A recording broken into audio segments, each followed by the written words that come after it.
basically what makes me want to be very involved in all the things that I do creatively.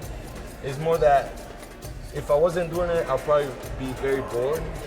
A lot of the time when I'm driving, I'm looking at different walls to see what property owner I could ask to paint their wall, and for them to give me permission or commission me, paint a very beautiful mural.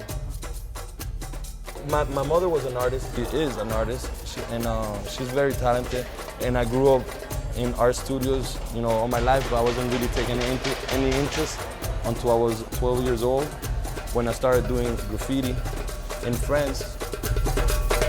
In the beginning of my artist career, I was very much involved with the writing scene, as I like to call it.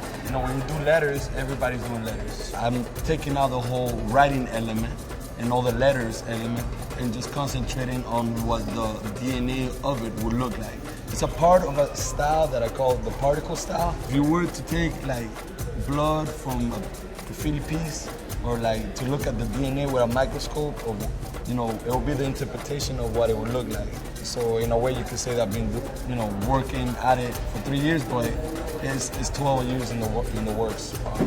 131 came from when I was a little kid. My parents' favorite numbers were 13 and 31, and they would live on the 13th floor of a building on purpose. They would play the lotto numbers 13 and 31. So it kind of stuck with me. I started writing. I basically started using it as one of my names. Then I started doing languages out of it, 1 plus 31 equals 131.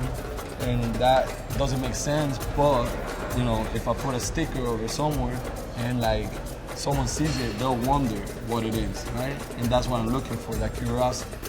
I also make up a binary code out of it, 131, 131, 131, 131. So this is a pattern, and it gives me a certain freedom to invent a whole different style, world, or concept that is different from writing, but it has a little bit of that DNA in it. The thing that really drives me is pretty much that I have a lot of fun doing it.